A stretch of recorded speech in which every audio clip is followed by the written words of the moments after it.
Thanks so much. Hello, everybody. I'm Kevin Cherry, and I'm the Program Officer at IMLS. The Institute of Museum and Library Services is the chief source of federal support for the nation's libraries and museums, including living collections, so botanical gardens, aquaria, zoos, arboretum, and archives. The mission of IMLS is to inspire libraries and museums to advance innovation, lifelong learning, and cultural and civic engagement. We provide leadership through research, policy development, and perhaps how you best grant making. A signature initiative of the Institute of Museum and Library Services, the WebWise Conference annually brings together representatives of museums and libraries, archives, system science education, and other fields to explore the many opportunities made possible by digital technologies. In 2012, WebWise took the theme of tradition and innovation, and we investigated how libraries and museums have used digital technologies to help scholars and students and educators and the general public understand history and the humanities. And one of the panels during that meeting was Digital Voices, Creating and Preserving Oral History. Oral histories are some of our most compelling artifacts. They literally bring history to life. And with new technologies, libraries, museums, and archives can now collect and manage these priceless documentaries in more efficient and effective ways. So we here at IMLS are pleased to have supported some of this work and to be sharing a bit of it with you today. So I'll turn it over to Kristen Lays from Heritage Preservation, who's the moderator for today's webinar. Now remember that full recordings of all of the WebWise conference presentations are available online at the link you see on the screen there that says tvworldwide.com. So Kristen, thanks so much. Thanks, Kevin. As Kevin mentioned, I'm Kristen Lays. I work here at Heritage Preservation. We're a national nonprofit organization that works with museums, libraries, archives, historical societies, and many other groups and individual citizens across the country in helping them care for collections. And we are so proud to be part of a group of people working on the Connecting to Collections online community. You came into the meeting room through that website, and it's a project we're working with the American Association of State and Local History and with Learning Times to produce it, and we're so grateful for IMLS funding that makes it possible. If you're new to the online community, our goal is to help museums, libraries, archives, and other groups quickly locate reliable preservation resources and to network with their colleagues. We have over 1,500 members at this point, and we've got links under the topics menu that help you navigate to different types of collections and different collections care topics. This is an outreach of the IMLS Connecting to Collections initiative, which was a multi-initiative that involved 7 conferences across the country, distributed a bookshelf preservation resources to more than 3,000 collecting institutions. And so on the community, about twice a month, we host a live chat with preservation experts on a variety of conservation topics. And I'm glad to tell you that IMLS has also provided Heritage Preservation with one of their Laura Bush 21st Century Librarian Program grants. And this is going to enable us to produce some additional, more extensive and more intensive webinars starting this fall, going more in depth into some conservation topics. So look for these announcements, and they'll be scheduled throughout the next year. Today, I'm so pleased to welcome Dean Rehberger and Doug Boyd. They, as we mentioned, presented at the 2012 WebWise Conference in Baltimore. And Dean works at Michigan State. He reports he is also roasting like the rest of us across the country and has to turn off his window unit air conditioner to be with us. So it's a big sacrifice. He is the director of Matrix, which is the Center for Humane Art, Letters, and Social Science online at Michigan State. And Doug Boyd is the director of the Louis B. Nunn Center for Oral History at the University of Kentucky Libraries, where it is also over 100 degrees today. So we'll hear from them in a minute. Just want to give you a rundown of what we'll be doing today. First, we'll have what we're calling a reprise of Dean's presentation at WebWise. We'll be watching this video together and looking at his PowerPoint slides. And if you're having any trouble, it's also posted on YouTube. So for whatever reason you have a slow connection or the buffering isn't working, this worked out very well when we did it for our last WebWise Reprise. But we are over 100 people today now watching this. So if for whatever reason you're having trouble, do click on the YouTube link. I'll have it up on the screen at the same time. Just notice that your meeting room screen will not change. You will need to find in your web browser where YouTube has launched. And then do come back to the meeting room for the rest of the presentation. So you'll notice in Dean's video that the Oral History in the Digital Age website was not quite complete at the time he spoke, which was in March. So we're so glad today he will give us a live tour of the Matrix website, Oral History in the Digital Age. And then we'll have Doug, who's also, you'll notice in the video, is integral to this whole project.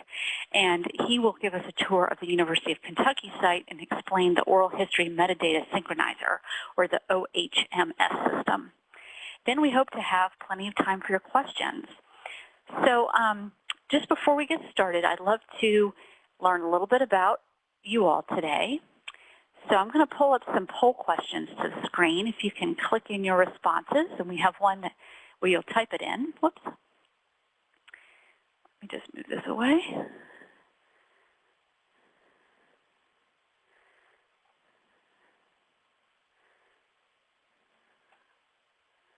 The polls are disappearing.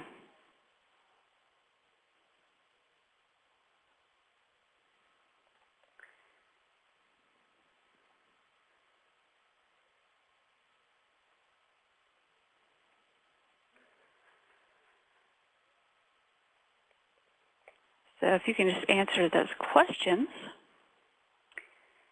Looks like many of you did not make it to Baltimore, which is exactly the reason that IMLS encouraged Heritage Preservation to give a chance for folks who weren't able to attend to see some of the presentations. We're not doing all the presentations, but two were particularly useful, we thought, and wanted to give you a chance. So it looks like there are a lot of you who work in multiple aspects of oral history. So I think that's interesting for our presenters to know about. I'm going to close off one of these polls and see if we can bring up our last poll question for you.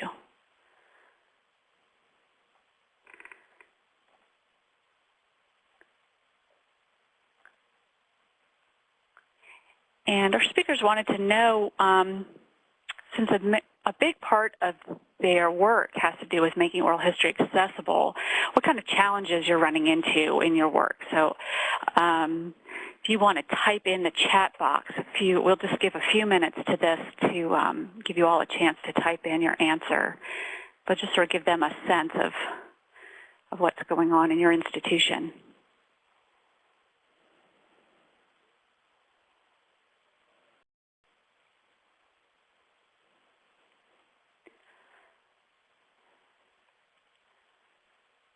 So people and money.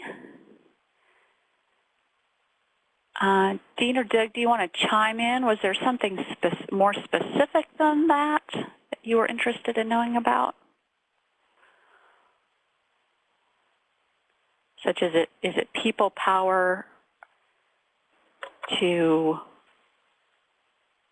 make things available online, or money to buy certain software or hardware?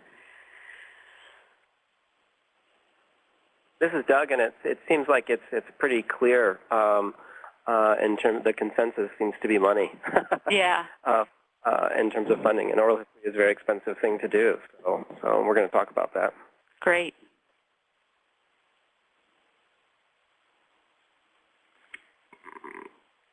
Okay, we'll just give it a minute or two. I see some more people are typing in.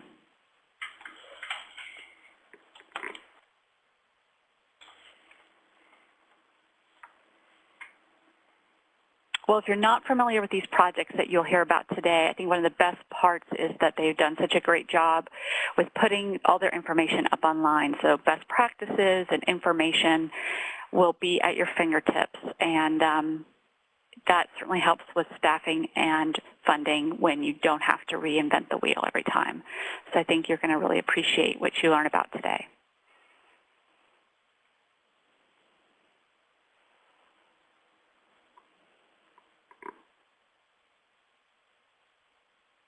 Okay, well, without further ado, I would like to get to our speakers. I'm going to begin the video, and let's just drag these polls away.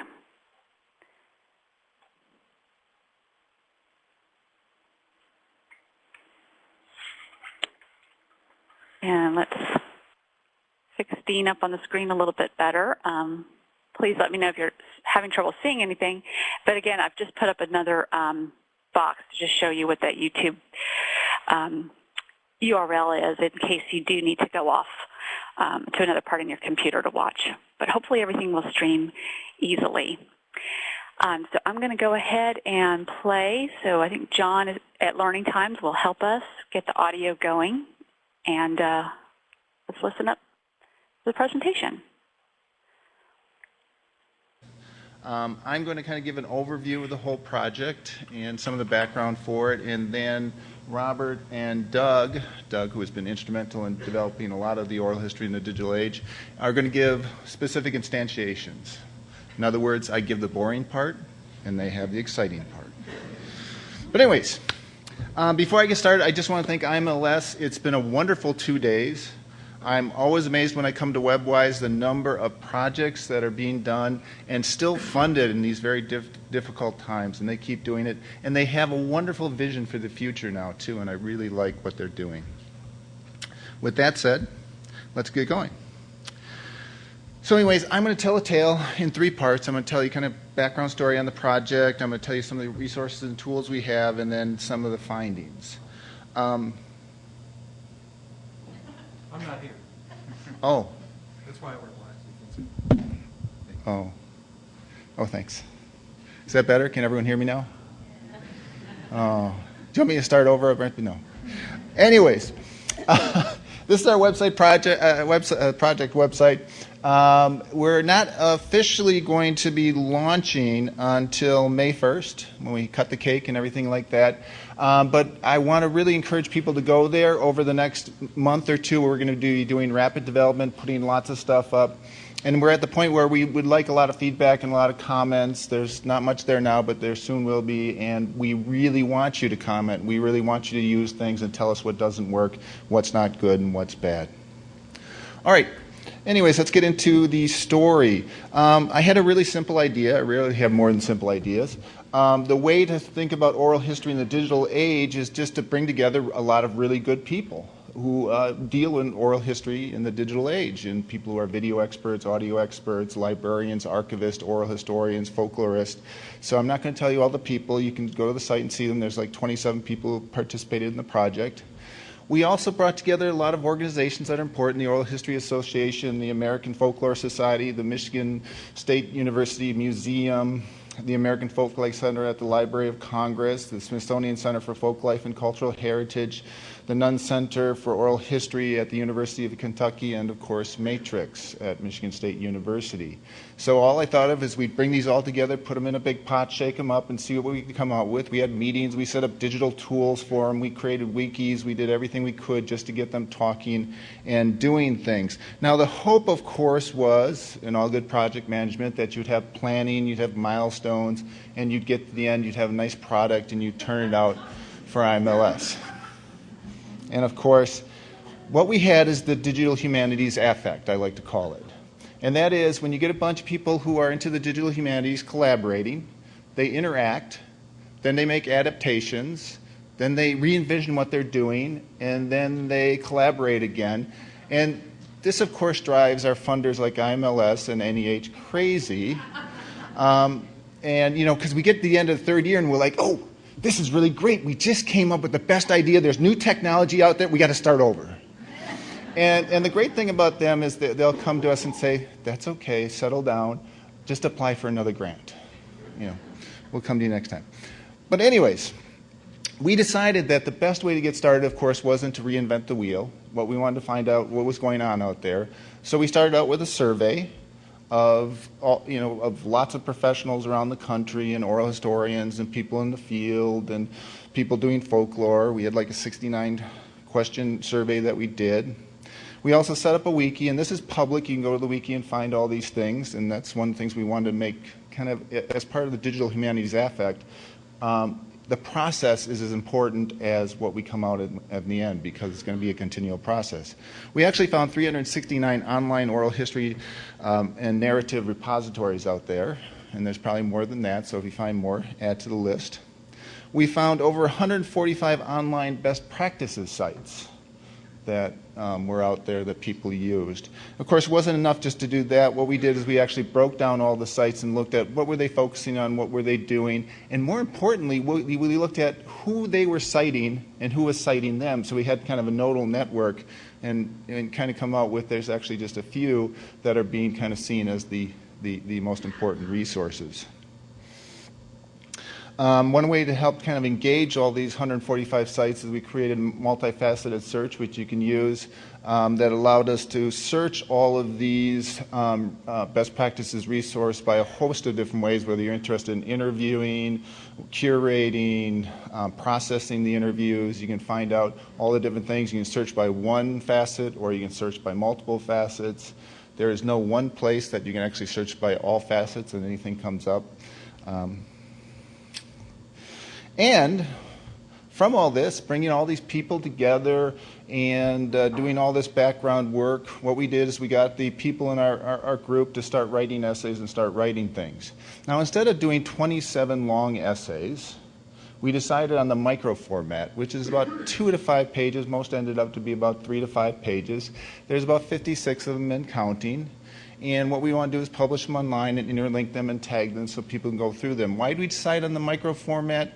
Well, we decided that, people don't like to read long things online, number one. And number two, things are going to have to be updated on a regular basis. We already found that just 2 years into the project, we're already updating a lot of the technology. And so if we kept them short, we kept them focused, and we also can cover a lot more topics by doing this. And we get the people who are on the project to work extra for nothing. In addition to this, we have what we call the Ask Doug section, which is going to be beta in about, see, this is my life. He gets to be the sexy front man. I'm always in the back. Of course, he's comforting looking, and people trust him. They don't trust me. So we have a decision tree. So somebody come to the site and say, I have $500. What's the best recorder? And that's actually most of the questions we get. People don't want to read long best practices documents. They have specific questions. I'm going into the field and I need to do video recording. And so it gives you a whole set of questions you have to answer. In a sense, it encourages best practices by going through and thinking through the decisions and working through with Doug. And this way, Doug can just answer everything once.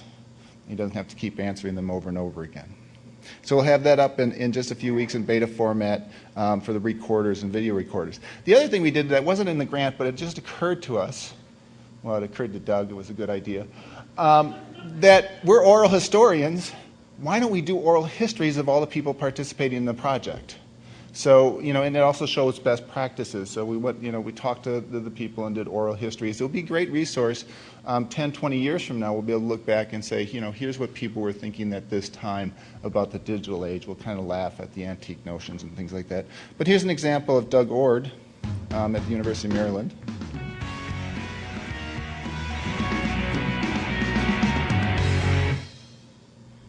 Well, so I'm Doug Ord. I'm a professor at the College of Information Studies at the University of Maryland. And I first got involved in oral history in 2001 when Sam Gustman came to give a talk at one of our professional conferences. And his pitch was that he had a collection unlike any that those of us that were working on searching speech had ever seen. Well, the first project I know in which we used oral history was the Malak project. That project started in 2001. was a 5-year project supported by the National Science Foundation. That was a technology development project. So the goal wasn't to actually build systems that would serve searchers, but rather to build the technology that would figure out which words were being spoken and what was the best way of searching those words. See, the problem is that when you're trying to search text, you can tell what words are on the page. But when you're trying to search speech, you have to figure out which words got spoken. And so in that project, we worked with Johns Hopkins University, with the IBM T.J. Watson Research. So you can see a lot more of these oral history interviews with the people. I did forget to mention one thing, that in addition to the publishing essays online, there's going to be a special edition of the Oral History Review that's going to include a lot of our findings as well. Now, as I move into the findings and talk about the final section here of the talk, the traditional model for most researchers interacting with museums, libraries, and archives is, of course, this model where they get some kind of funding, they go out and do their research, they have a specific project in mind and product that they want to get out, and they have this neatly organized, wonderful box of media that's perfectly metadata, enriched, and they hand it over to the archive, right? Rarely ever happened. But one of the things that we found out in doing this project was that most of the people who do folklore and do oral history had the digital humanities affect. That 10 years ago, when we did our, when we talked in our survey, we found out 10 years ago, a little more than 10 years ago, transcript was king. That was the important thing. And now, with all the cheap digital tools, everyone's using digital technology. A lot more people are using video than ever before, so it's really become part of their lives. And in doing that, you really see that there's a whole new sensibility in how we have to think about best practices. It's not a matter of just me focused on my project. And frankly, this is the best part of this project. Folklorists and oral historians are really nice people.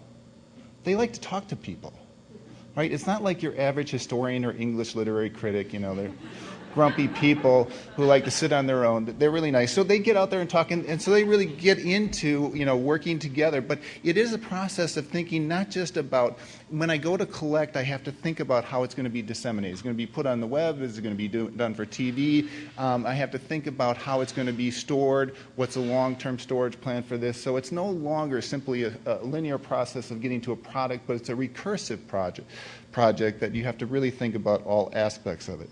Now, there are some places, like audio, that's pretty well decided. We can just say, here is the best format.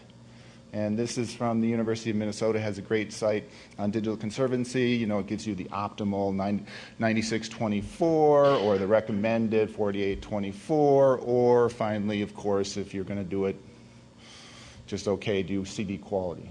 But so we know we can give you those kinds of answers. But even with audio, that's not really the kind of thinking about best practices we need. We really need to think more agile best practices. And this is really true of video. Video does not have decided standards yet.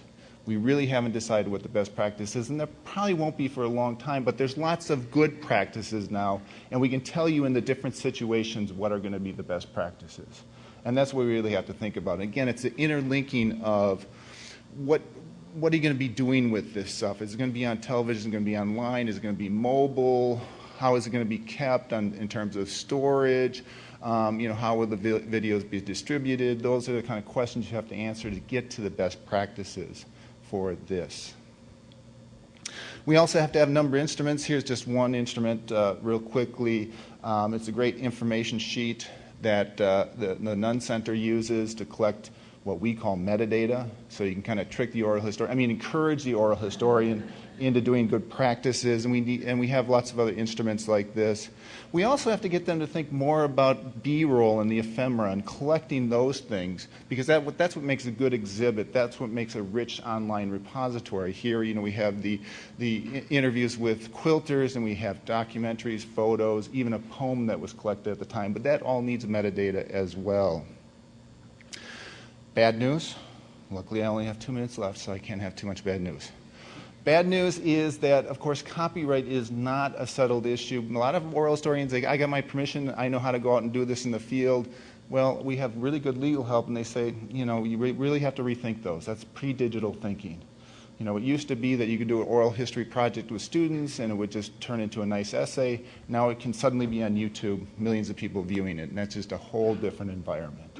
So we really have to start thinking those out. And a lot of these cases are in the courts right now and working their way through.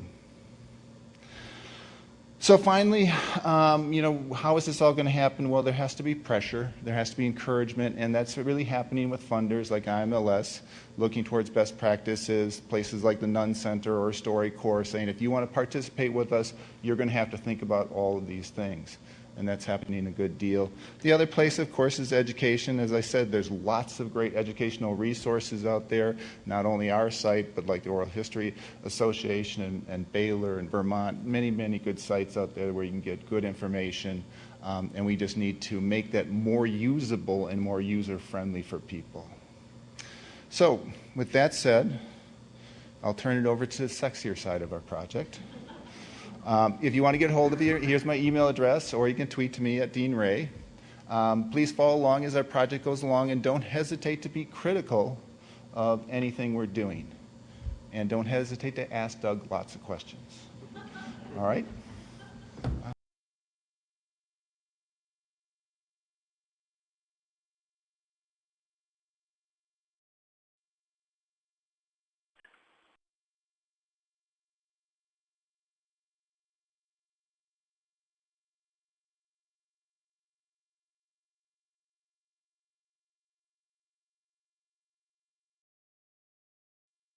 But so Dean, I'm going to turn it over to you.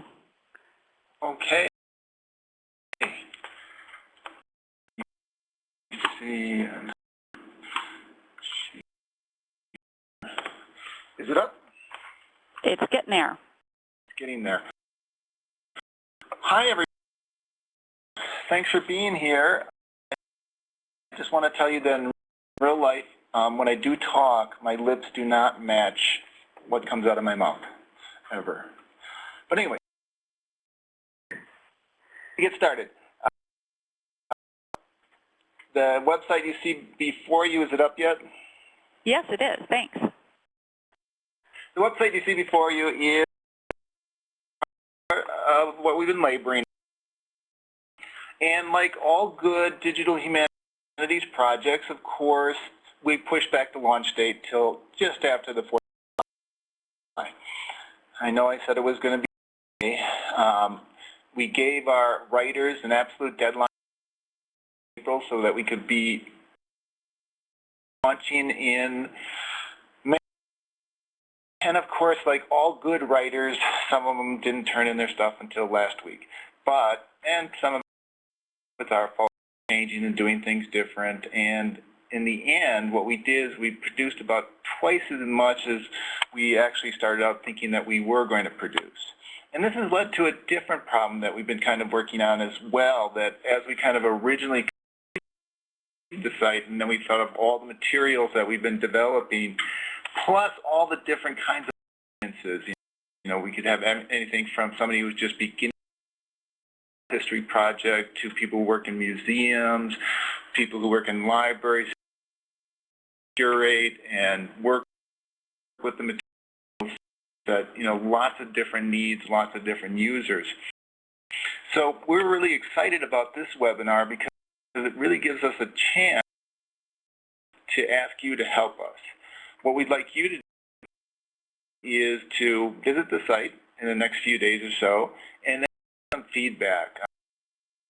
What was easy to do, what wasn't easy to do, and then we can make changes before we do initial launch and get everything in place. We have it available, and I'll just go through some of the things that we have up right now. Let me see. What we found is that when we do our best practices, the easy answer was there is no simple set of best practices. That what we came away with going through this, talking to people around the country, is that you really have to be agile and adapt to different contexts. What's best practice for a museum, what's best practice for an archive, greatly differs. What's best practice for an oral historian in the field versus an oral historian working in the studio really differs. So what we did is really came up with a lot more answers. And as we talked about, one of the ways we went about doing this was to have lots of experts actually write a number of micro essays. I gave that talk back at WebWise. It actually doubled in number. We have quite a few essays. Many of them are up, not all of them. We're hoping in the next few days to have % of them up, and then we're just adding over a few months until the project really ends in September. Hope to keep adding those as well. The essays come in HTML format that you can download. Some of them are theoretical and some of them are simply practical. This is one of my favorite essays, of course, by Doug, our sexy front man. And it really shows you how to improve your writing to have the best possible video products with several really good examples. In addition to every essay being in HTML, we also have PDF versions that people can download and use for educational purposes. Now there's lots of different ways to search through all the essays and get to the information. You can do it by categories. They've all been categorized. I'm really interested in preservation to see which essays would be most,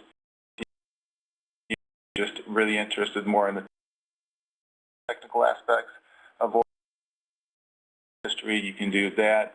We're also going to tag the essays so that very specific information about particular topics like oral history as podcasts. We have the basic of Ask Doug Up. You can come here and it's really bad. You not only get to see Doug live, but you also get to see him as an animated cartoon here.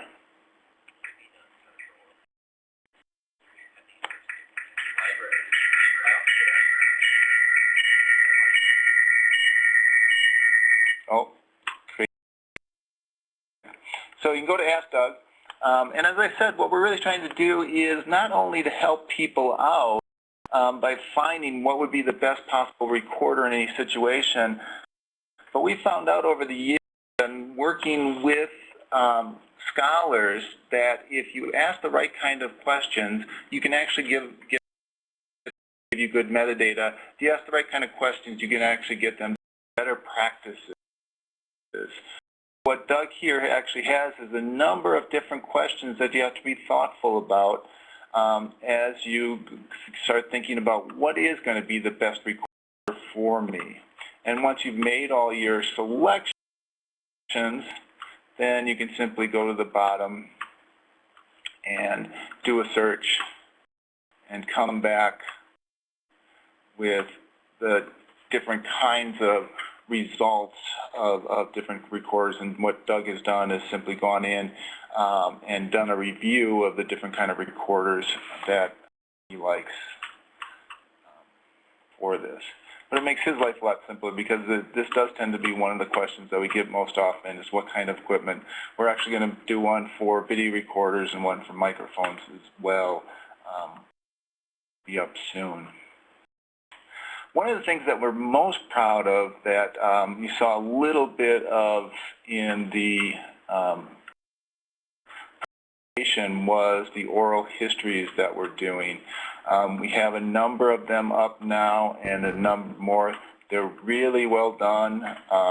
They not only have excellent information on a lot of different topics that deal with oral history curation, but they're also really good examples of how to do video oral history.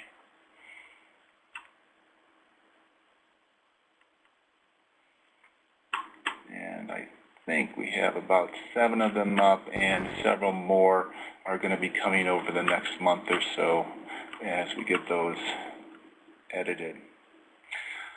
We also have a section that, one of the things that we realized with our website, and this is where we really want your help to kind of take a look at the site and what to do. We're going to be making playlists in a sense, or ways in which to access the kind of information you want. So if you're working in a museum, we can have kind of a tour through the site for a museum professional. If you're an oral historian just starting out, we can have kind of a tour for that particular person as well. As we noted, one of the things that we do want you to visit, and of course you can add to, is our Wiki. The Wiki has really collected together all the information over the last couple of years that we found in oral history online. It gives some exemplary sites, but it really just lists all the sites, and if you find something missing or not there, you can always add it yourself or send it to us, and we'll be happy to add it as well. Oh. And last but not least, of course, we've added a lot of resources to the thing.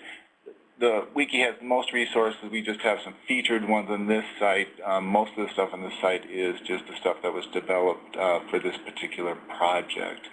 You can also follow us on Twitter. You can follow us on Facebook. We always love the social media. And that's about it. I'll be looking forward. I'm going to kind of turn this over to Doug, and then I'll be looking forward to answering specific questions at the end about some of the things that we found out and some of the best practices that we have.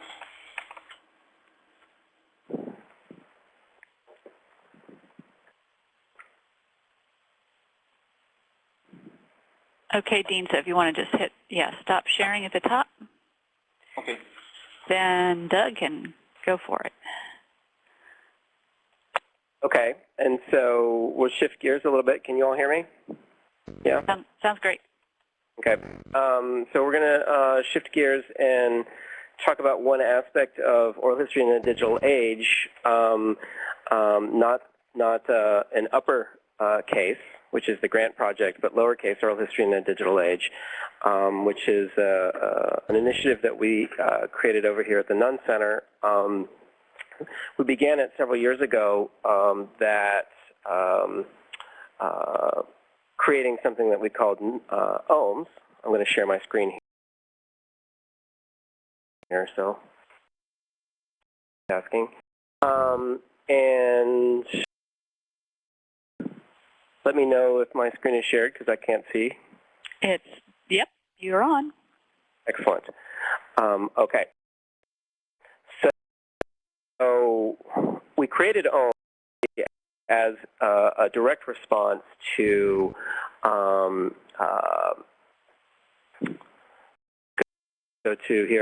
as a direct response to we were recognizing in sort of online oral history, and that was in that oral history was difficult to use, right? There are challenges for users online to oral history. I'm going to slide in my little PowerPoint here just to see a couple slides, but it really is the idea of, because most content management systems or collection management systems are designed for photos and transcripts, they really, when it comes to the use of time-based media or linear media. And so you put on this long oral history interview, you can put up a transcript, and very few, in fact, most interfaces just do not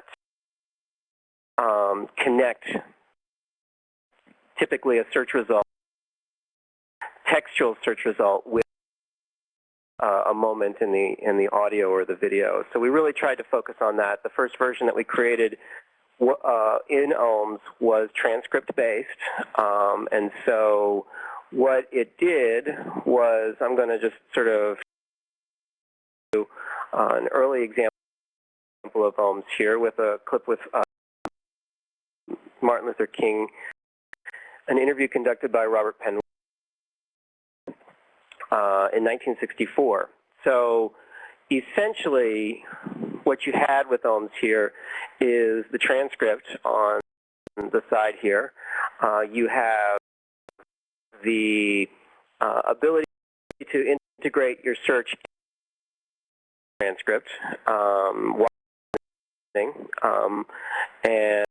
and you're listening to it right now, and you search in the word revolution, and what you get when you search on the word revolution is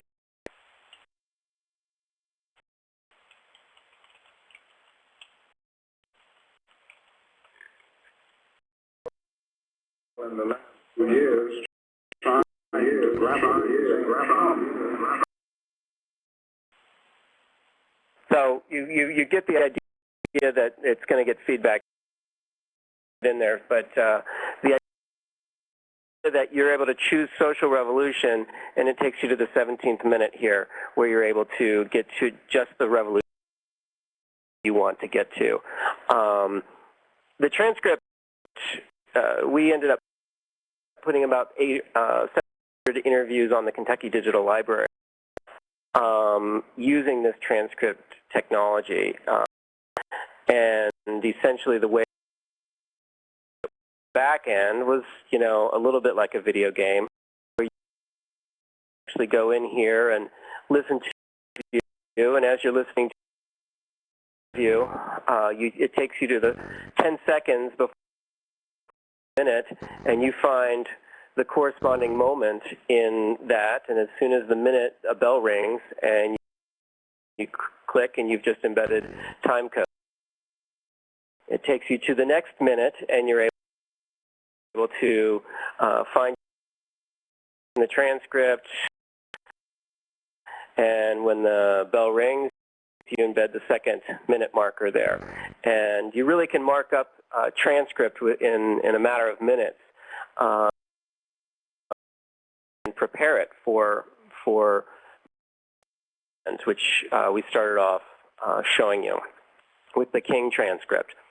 And so the idea with that is that with OHMs, you're able to sort of take on these complex information packages, whether it's metadata, whether it's a transcript, and connect it to the corresponding moment in the interview.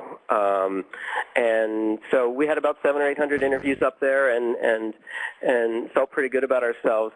But the problem with the system is that it costs a lot of money to transcribe, and very few people were actually transcribing. So we've begun to sort of move it into a more of a less transcript focus and more into a indexing focus. And I'll show you a little bit how we've done that. Now, indexing is nothing new. We've been doing it for maybe 30 years with our old cassettes, where you would interviews. And here's an example of the new version of OHMs that allows you to index. Now, this is the front end. So this is one of our veteran interviews. So if you search on the word Marine, it takes you to every time he mentions the word Marine in a segment. With the click, you click on the boot camp segment, and with a click, you're taken to that moment in the video. The idea behind the indexing is Cheerios. And what I mean by that is if you go to the grocery store and you ask them, where are the Cheerios, they're going to say, what, aisle 10, right? They're not going to give you this detailed box-by-box layout of where Cheerios lies on the shelf. It's just aisle 10. Once you're in aisle 10, it's up to you, the researcher, to go find the Cheerios. And so I can do an index like this using the OHMs system for about $20 per interview hour. It takes about $100 per interview hour for me to do the same treatment with a transcript. Simply after you transcribe something, you always have to go back through the first draft and make sure that the final draft doesn't have these egregious errors that are going to be embarrassing and cause potential misquoting. And so the idea is cutting my cost almost by a tenth, $200 per interview hour to about $20 per interview hour by doing an index. We're still enhancing access to that interview. We're just doing it much less expensively. And I think the idea is, that we have to think about the users. Oral history is hard to use, and these are basically the future users, and they're really, smart and brilliant future users, these ones in particular. And when, users aren't happy, this is essentially what you get. This is the usability matters. We know that in this kind of sort of web programming and web presentation of our materials. And so as we move into the indexing, I'll just show you a quick clip of what the indexing looks like on the back end. This is a clip of Elmer T. Lee, who is a master distiller at Buffalo Trace Distillery. And he's talking about, in this excerpt, basically this is the process. As you're listening, you're able to sort of tag, and with each tag that you create, you're wrapping up a bunch of metadata and connecting it to the corresponding moment. So you can do partial transcript. You can do a title for the segment. In fact, you have to do a title for the segment. It's the only required field. You can put Library of Congress subject headings in. Of course, there is no Library of Congress subject heading for bourbon. The only Library of Congress subject heading near bourbon is whiskey, which is a fairly serious issue that I'd like to take up with the Library of Congress. But you could do a synopsis. You can even do GPS coordinates, hyperlinks, that then go out to the front end. So this is the back end of OHMS. This is the part that, I'm going to speed you through here, as you prepare this index here, he's talking about tasting good bourbon. If you wonder why he's feeling his mouth, he's telling you where the good taste buds are to swish the bourbon around in his mouth. But each of these segments contains a bunch of that metadata that you then save in the back end of OHMS and export, and that takes us to the front end of OHMS, which is the new version of OHMS.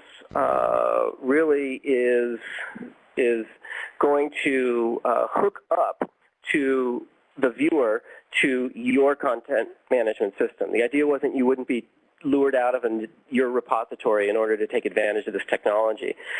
So OHMS is now open source, and it's going to start being rolled out to our partners on this IMLS grant that is not only going to make OHMS free and a giveaway, but explore ways that we can take OHMS and actually make it work with your system. So it's going to work out of the box after this grant is through with Content DM, Omeka, Quora, Drupal for start, and basically it's going to be on the front end a plugin that works with these systems. And so the idea is, again, this open source idea of not trying to make you use a different repository and not requiring a whole lot of programming on your end, because that's always been the problem with open source. And so OHMS is programmed using very vanilla PHP that's heavily annotated. So if you want to customize it and make it look like your own, you can. It's going to be easy to implement. There are going to be wonderful tutorials created as part of this leadership grant, national leadership grant, to say, oh, you're using Content DM and you want to use OHMS. Well, here's how you use it on the back end, and here's how you connect it to the front end, which is pretty exciting. And the idea, again, is not to lure you out of your current repository, but to really sort of work in your environment, create something that is something that you'll be able to export on your own. Trying to get back to my, oh, there we go. really create something that you can save as metadata that's going to be long-term, and eventually save as metadata that can actually be used in a different system. If OHMS does working out for you, but you already have these indexes created, and you'll be able to just sort of come up to whatever system you're using in a very easy fashion. So a little brief presentation of OHMS and how it works. The National Leadership Grant that we're working on right now is literally developing the connections to the other CMSs over the next year, and we're working with specific partners to test out those connections using things like Content DM and Cora and Omeka and Drupal. And so stay tuned on OHMS. It's really exciting. And again, you know, a lot of people were complaining about, or they were saying the challenge was money. You know, the idea now is that we're exploring ways in workflows where interviewers are creating the metadata now that we use to accession interviews. Well, you know, why not have the same interviewer index that interview, because that interviewer knows it better than anybody else.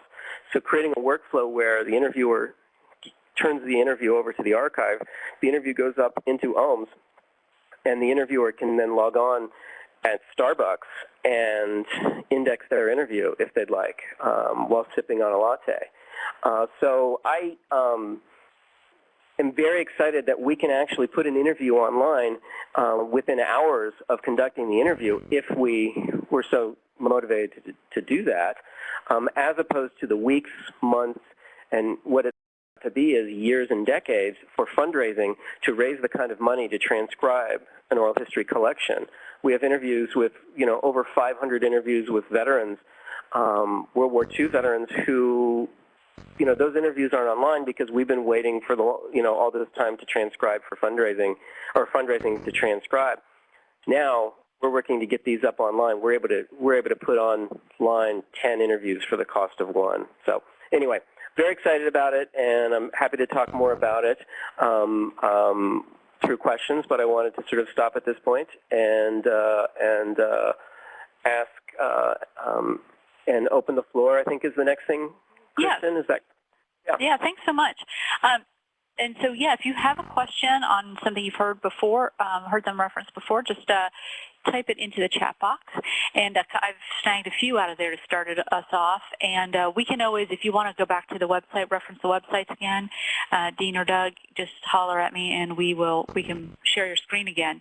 But just one thing that comes to mind is, since this has so much great potential, do you have, through either the Matrix URL or the Nunn Center URL that I shared, do you have ways for people to sign up for any kind of email list, or do you do it through Facebook? I mean, how will you sort of let people know that this information or this technology is now available, or at least open for beta testing?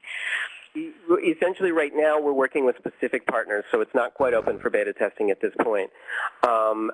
And if you go to, I had it up, I can't, I'm looking here, nuncenter.org/ohms is just really going to be and I can email or post that link. But yeah, we will have that link available on the Oral History in the Digital Age site. It'll be on blogs. It'll be tweeted, and the word will go out when it's ready for that phase of testing and usage. But right now we're still fixing a few bugs on the back end, and we're working are going to be working with I think 10 partner organizations and institutions that are doing oral history. And I'm hoping as we move into fall that we can start taking on more beta testers. So great. And this is just a quick question, I think probably for Dean maybe. Someone noticed that their online website wasn't listed correctly on the wiki. So should they just email you offline? Yeah, you can just send it to matrix@msu.edu. Okay. So that's matrix.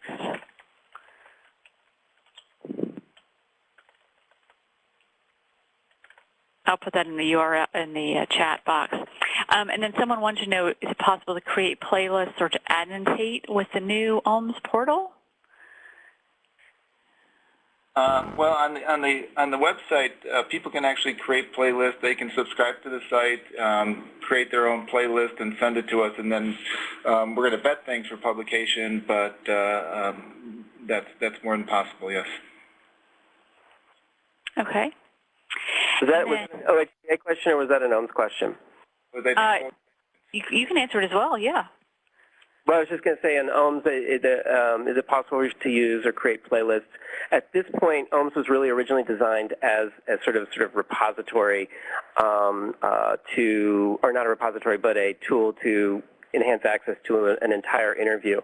What I think will be the next phase will be putting in, say, embed codes in individual segments, so people could actually do exactly that, create playlists. So somebody could, say, host a digital exhibit, dynamically pulling from an entire interview one excerpt that they particularly liked, and so I think that's kind of where we're moving in. That'll be in the next phase once we get it hooked up with these other systems. I think is to then take it more out of the realm of just focusing on archival collections, but then having a little bit of fun for hooking up and getting these excerpts the ability to be used, empowering them to be used in these really cool environments.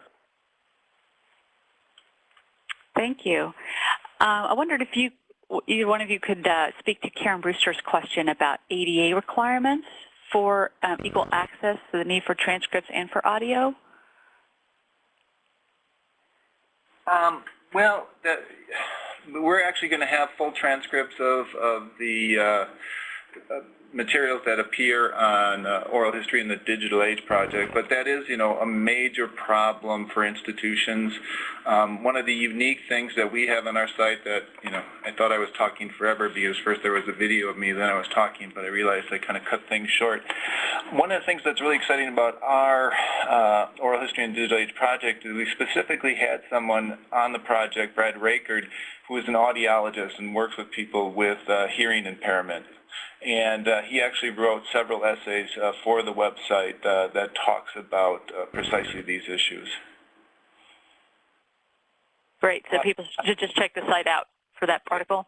On the other side, one I think thing is hopeful. Actually, we're submitting another project along those lines for oral history, and I think addresses some of the issues that people have been bringing up in terms of cost. And OHMS, I think, can play a really good role in this.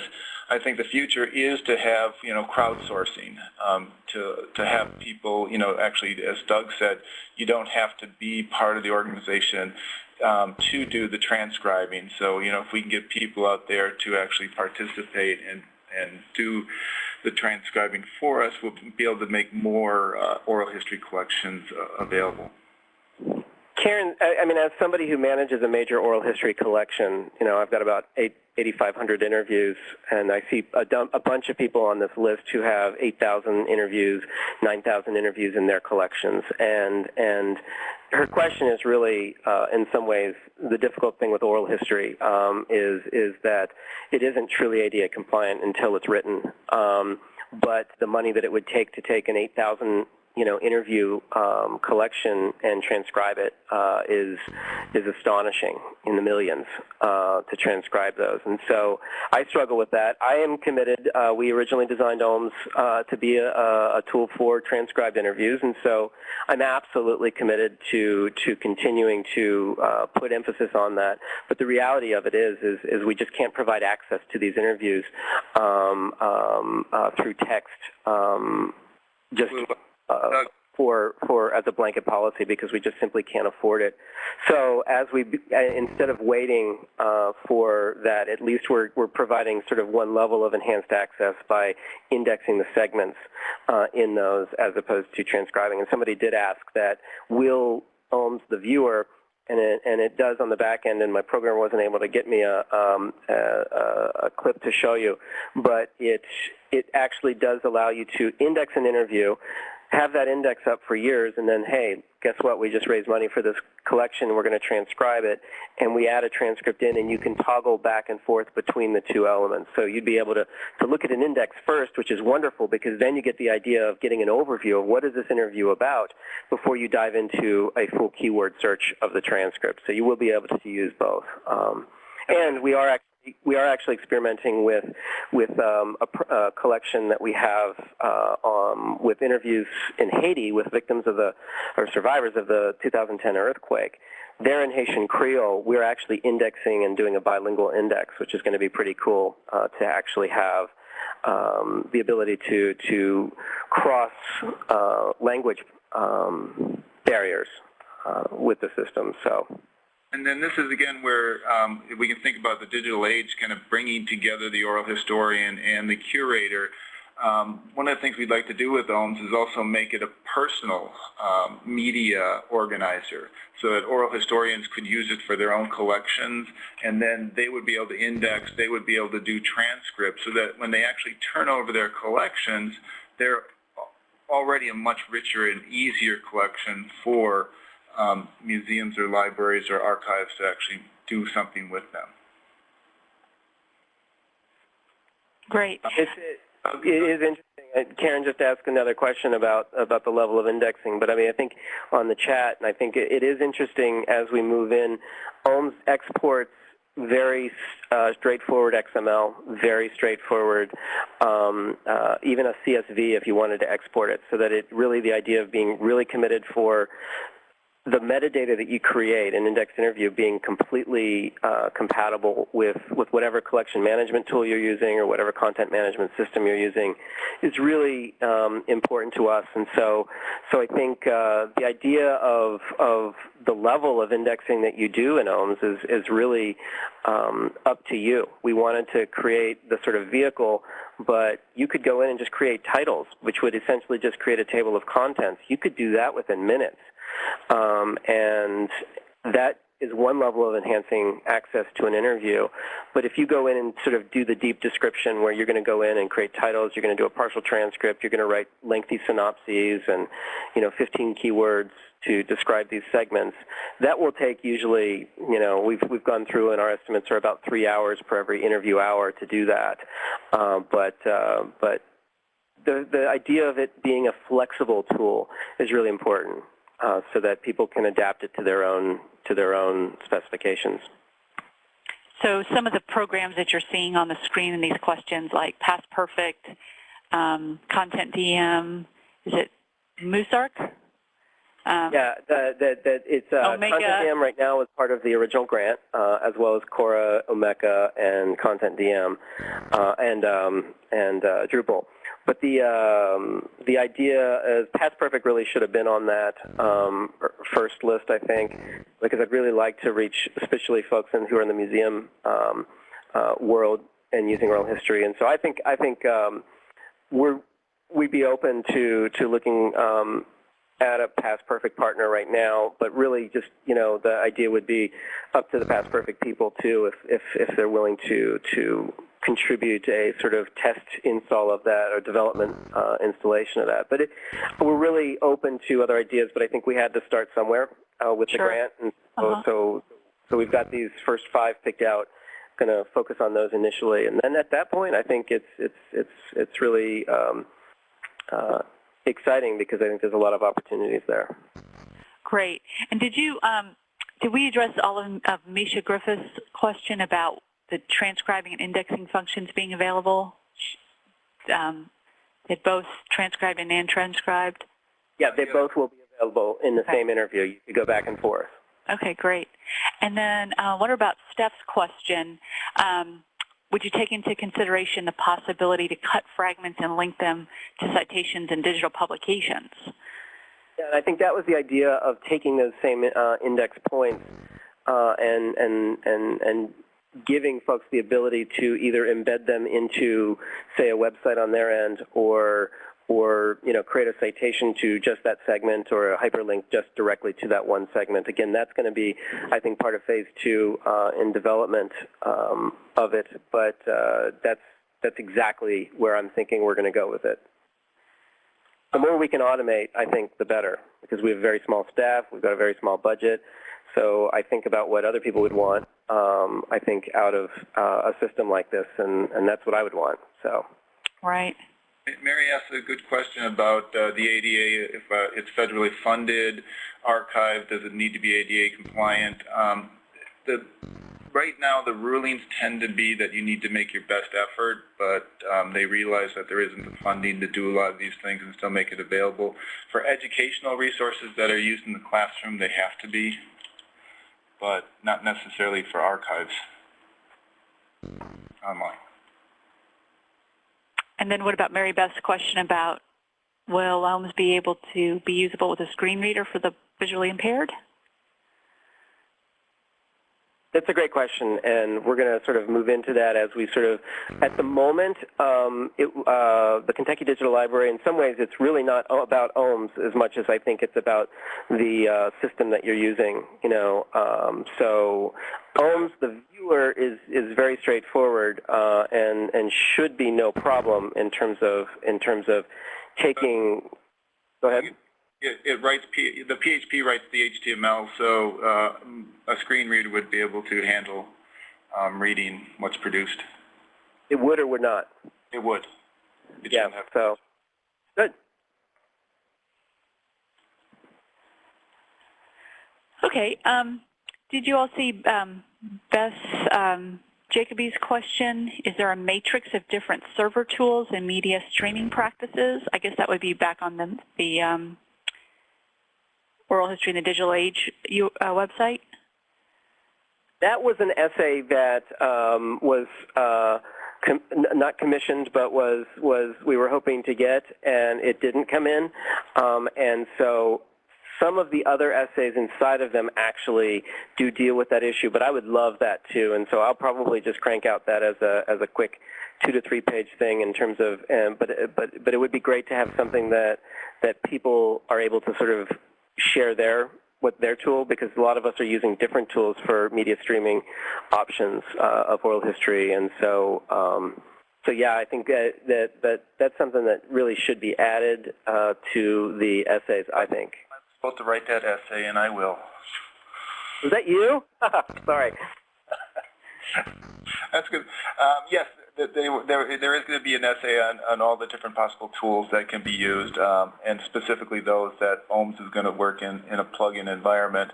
But, you know, I think this is the way things are going in terms of the digital environments and the digital humanities, is that you're really creating more of a plug-in environment. Instead of saying, here's the one standard tool that everyone has to use, we need a tool that, you know, we can do linked data, we can do sharing of resources, we can, you know, move between the different kinds of tools, you know, if we have XML output and things like that. Great. Virginia in LA asked, what is your opinion of video recording a life history, oral history? And I'm not entirely sure what she means by that.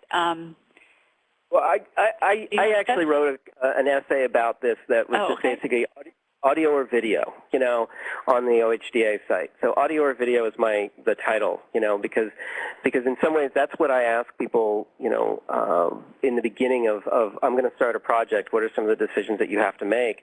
One of those major questions is, are you going to use audio or are you going to use video to record? We're living. I have a couple different views on this. I do think that the ability, if you're going to sit down with somebody over 40 hours and conduct a life history, you know, interview, you know, I'm not sure if that's what she means, but the idea of life history in one interview is really difficult. And so I like the idea of balancing audio and video, because the reality is we live in a video-oriented, an increasingly video-oriented world. So what I tend to recommend is, you know what, let's do 35 of those hours on audio, which is going to be really comfortable. It's going to be really easy. Technically, it's going to be really more user-friendly, and then on the recording side, and do 5 of those, interviews, or 5 hours of those interviews on video, maybe do sort of, because then you sort of do get sort of a little bit of the bling of video. Honestly, the video oral history interviews that we're conducting are getting extremely heavy use in comparison to the audio, and so I do think the balance is beginning to tilt. I mean, the iPhones are recording 1080p high-def video, and so we really are, I think, starting to see a tipping of the balance in favor of video, but video causes all kinds of logistical concerns, and it's a preservation nightmare. And so you can probably do 10 audio interviews for the cost of 1 video interview, I think, ultimately. And so when you factor in all of the costs, proper lighting and the equipment and the preservation. And so I tend to like audio really a lot for large projects, but I also like to see a video aspect of those. But there are projects like our From Combat to Kentucky project, which is a fully video project, and that seems to be something that really resonates with people. Yeah, I mean, there's 2 different sides to this. One is that people do tend to use the video interviews a lot more than they do simply the audio interviews. But if you're using it primarily for research and things like that, then the audio can be easier. What's interesting in working with our audiologist is people don't realize the amount of information that comes with facial expressions, and that, how much more information you really get than just simply listen to the audio. The audio gives you much richer text than you get from a printed transcript. My favorite example comes from a friend of mine who runs the Supreme Court collection of materials, and his favorite thing is Johnson. When he's talking and being recorded, you can hear every once in a while he flushes the toilet, and you couldn't get that. Actually had the audio recording of Johnson, but he would always often use that as a way to scare people. But anyways, I was having dinner with a couple of friends in New York this past week, and we were having this conversation. And one of the guys works very heavily with YouTube, and the other one is sort of one of these sort of computer programmer visioneers. And we posed the question to him, and his response, the computer guy, his response, in fact, his name is Jonah. His first response was, of course, the eyes distract the ears. And if you're talking about sitting down for a 2-hour interview and you're listening to a 2-hour interview, it's much easier for your mind to wander, whereas if you're sitting down to take in a 2-hour interview on video. And I really thought about that. That was really a moment sort of like, well, yeah, actually that's true. I can watch a movie and my attention doesn't wander, but when it comes to an audio, say, a 2-hour audio experience, I'm going to be multitasking all over the map. And so it really caused me to think this week in terms of the balance cognitively and in terms of how do I interact with media. And I love audio. I'm an audio guy, and I love audio. And I think you can do a lot more in terms of volume of interviewing with audio, just simply because of logistics, cost, and preservation. But I think we're starting to become so affordable and so good and so ubiquitous that I think archives, should start sort of making preparations to begin taking in larger quantities of video than I think we're ready to take in now. Teresa asked a good question that, yes, one big problem with video is there's still many people, especially older people, who are very afraid of cameras. It can be very disruptive. So that has to be taken into consideration as well. And that's why I like the hybrid approach, the idea of, we're going to sit down and we're going to interview somebody.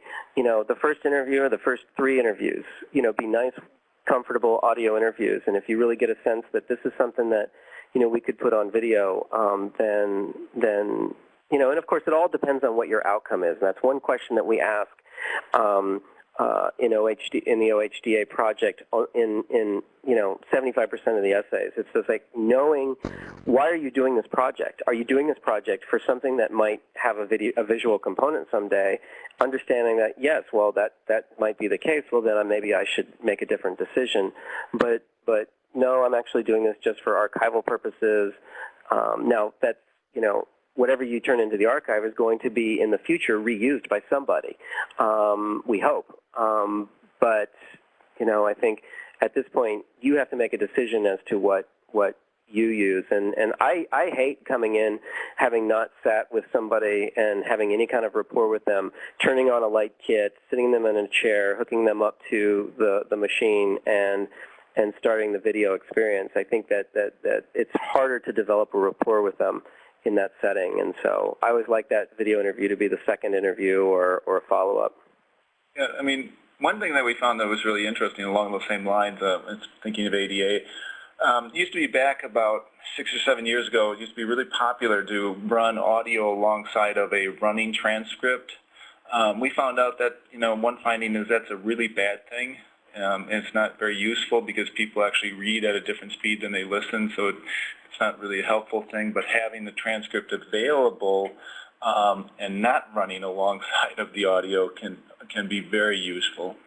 And there's other smaller findings, like people like to have the actual media remained embedded in the website and not pop out into its own box, so it can be contextualized by other, information, the metadata, understanding it. Yeah, and Barbara from Evanston brings up a good point of even doing still photo and audio can be certainly affordable and an easy way to sort of segue into that visual element. Excellent. Mayor Marsha Clark just added a nice thing too, as well, as to let the interviewee make the choice. And I think that's they might not realize until you get the lights on and they're sitting in the chair that video is somewhat uncomfortable. But I think that it's always good to empower the narrators or the interviewees with those decisions, and because we're going to be representing them, so they should have a say in that, I think. Great.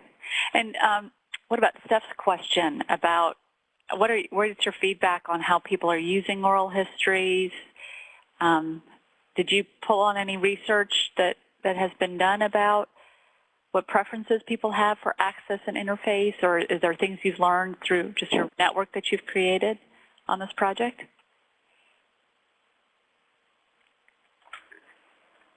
Dean, do you want me to? Well, why don't you, I have some things to that, but why don't you start out? Well, I was just going to say, speaking from my experience with our own system here at the University of Kentucky, it has done wonders in terms of upping the usage. So we used to brag that 500 researchers would use our collections each year, and now, when we launched interviews up in the OHM system, there was about 10,000 in the first month and a half. We're using our online collections. Now, of course, we launched that online collection. Our first OHM's collection was a University of Kentucky basketball collection that we launched on the verge of the University of Kentucky basketball season. So it got a lot of numbers from all over the world. But the consistent numbers that are coming back are seeing that we're getting our interviews being used. Now, one thing about putting them online is we don't have a great sense for how they're being used. You do lose a little bit of control in that sense. And so I'd love to see better feedback mechanisms created for understanding why are you in Singapore listening to an oral history interview about the University of Kentucky basketball. The other thing that's really important is greater flexibility. We found is really key to making them more useful to people. People like to be able to download things for later use, like a podcast, so that they don't have to be tied to the computer to listen or to see it. They do like the mobile experience. The mobile experience, I think, is becoming one of the most important aspects of this. So to be able to create some kind of app that will interface with your system can be very useful for enhancing access as well. Great. Well, I want to we have a few more minutes for questions and a couple more that that people have put into the chat, so we're going to get to those. But I did want to just put up on the screen our link for the evaluation for today's presentation webinar. Hold on, let me just reduce our screen size here a minute. And if you can click on this link, it's going to open another screen in on your browser. But if afterwards, when we're done, if you don't mind filling out that quick survey, it's not long and really helps us in planning future events. So I appreciate you filling that out. I was going to ask Judith's question from Buffalo about LSE subject headings and controlled vocabularies. Did you see that question, Dean or Doug? Yes. The OHM system, you know, is all about flexibility. So we have two descriptive metadata fields that you can fill out and add to. One is subjects and one is keywords. We just use that as the Nunn Center for, you know, subjects we do controlled vocabulary. Keywords is for our uncontrolled vocabularies, our true sort of tags. But anybody can interpret those two descriptive fields differently. Now, we do have the capability in OHMS to upload an individual thesaurus, and that will autofill. So if we upload our thesaurus on Appalachia for an Appalachian-related project that we will be indexing, anytime you type APP, it will suggest all of the Appalachian-related related terms. And so that way, if you are sort of kind of doing where you have 10 people indexing the same collection, you have some way to control what terms they're going to actually use in that description. So we do have the ability to upload thesauri for subjects and keywords. You can upload LC terms if you want. But again, we try to keep things flexible, so we don't force you to use LC terms, or you upload whatever thesaurus you want to upload and are able to then take advantage of that. Thanks. And then Mary Ames Booker in Wilmington, North Carolina said, we have digitized video oral histories and would like to begin sharing with the public who visit our site. Do you address that? So I guess is that, I guess, playing things in an exhibition environment? One of the essays that Dean is going to write is an essay about different approaches to presenting oral history, because there are different approaches. There's the purely archival, the repository approach. I want to serve up my repository to you. That is not typically the popular, you know, usage. So there's more of a curated, I'm going to put together an exhibit, and so there's a thematically grouped collection that tends to get presented, and so that different platforms like Omeka excel at sort of the creation of exhibits. But we're starting to also see the idea of a website approach, that I'm going to create a website for my project, and those are happening over and over again. There's a wonderful essay in the OHDA collection about a website, an experience that this community scholar had in doing a project and creating a website using WordPress. And so yes, there are definitely essays that are going to address that when you come into this exhibit. So what are my options for getting people, connecting people to my stuff? And then again, one of the things is that makes us the simplest nowadays, especially for museums and people visiting museums, is to actually do hybrid systems where you have it available on your website, but it's also a mobile application, so that, you know, people walking into your building can download the podcast, download the oral history, and listen to it on their phone. Or you can have, you know, very cheap to build iPad installations that people can then play things. So there's really a lot of different ways that you can make use of the same resource, if you think in terms of a more mobile environment, and not have to build these big bulky kiosks in order to do it. Great. And Jill in Alaska, Kodiak, Alaska, mentioned needing some advice and instruction on artistic direction when doing a video. And I think you mentioned, Dean, that there is information on the website, an essay about setting up the video shoot. Is that correct? Actually, Doug, you should probably answer that question. What do you do with a person wearing a white shirt against a white wall under fluorescent lights? And don't wear stripes. You know, I mean, I think that the idea I struggle. You know, I created the essay on the lighting of an interview. There are innumerable resources online about framing your oral history, or your video, filmmakers and filmmaking websites. And so we sort of stopped short because that wasn't, you know, we stopped short at sort of lighting and achieving good lighting, because there's an endless supply of potential for artistically, and that's honestly one of the rubs of video, because the 75% of video for oral history tends to be done by people who don't know how to do, you know, good video. So you know, a lot of the video that the Nunn Center does is outsourced to videographers who have those good eyes, and I think that is important. Backgrounds, having busy backgrounds, you know, and having light sources, you know, that are placed in bad places is really very common. But then, you know, then again, you also get stuck having to do an interview in a place that you can't control, and so you got to figure out how to best use your camera to compensate for a very low lighting situation or a busy background. And so it's that's really hard. And so we don't, you know, and I'd like to see that be somewhere in the future where we can grow into that level of specificity. I've got great examples of bad video, and I'm going to put together a brief case study on using those examples of what bad video looks like. The harder essay to write is, so what is good video?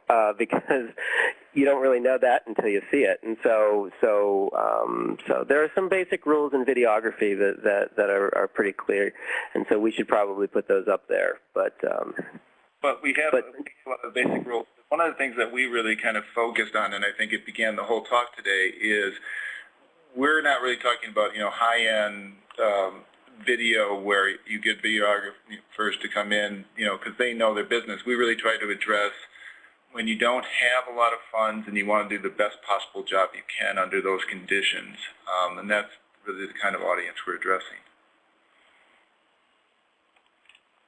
Okay, thanks. Looks like a couple more questions, a couple more comments on transcripts. Did you see the one from Dennis? And I feel like you addressed that pretty well about. We do. You know, the majority of our interviews come in without transcripts, simply because transcripts are either really expensive or time-consuming, and so the majority of interviews that we accession each year do not have transcripts that come with it. I would like to see, in the next 6 months, the majority of interviews that do come in are indexed.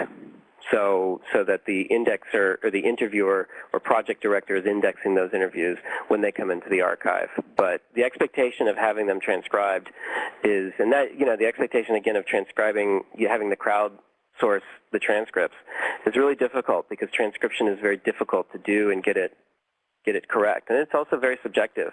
Where do you put a comma? That matters, I think, in terms of, and potentially could very much change the meaning. So, I mean, the idea of transcripts as the item, you know, we've gotten away from the transcript as the item because the transcript is really just a representation of the recorded event. And so putting the majority of our focus into curating that recording, hopefully we get a transcript, but that transcript is really just seen as, in some ways, a finding aid. It's enhancing access just a little bit.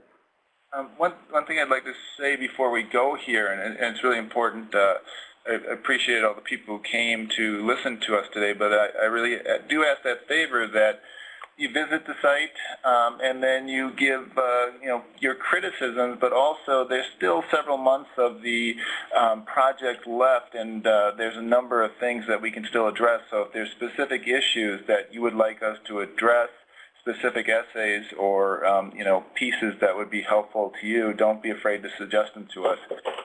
we'd be happy to make that information available or gather it for you. But as I said, we really pulled together a lot of really good information over the years. It's just hundreds and hundreds of best practice sites. So we'll be able to find things that we need and put it together for you. That's great, and I do really appreciate your willingness to bring us into the project at this stage. I know it takes a lot of bravery when something's not, it's a work in progress, to be so publicly forward about it. But it's great to hear about all of this work you've done, and we really appreciate the years of work and all of your expertise and picking the best resources on the web and putting it into one place where it can be really useful for people. And we can't wait for the UMS software to be officially launched and available. It sounds like it'll really work for a lot of people and make their work a lot more effective and efficient. It sounds like, Doug, you got to Barbara's question about blogs. Yes, she asked if blogs are good places to put things. And they're great, I think, for short-term access type of things and to highlight things and show off what you're doing, but they're not really good repositories. Now, it doesn't mean that a blog infrastructure like WordPress can't make a good website. They can make phenomenal websites.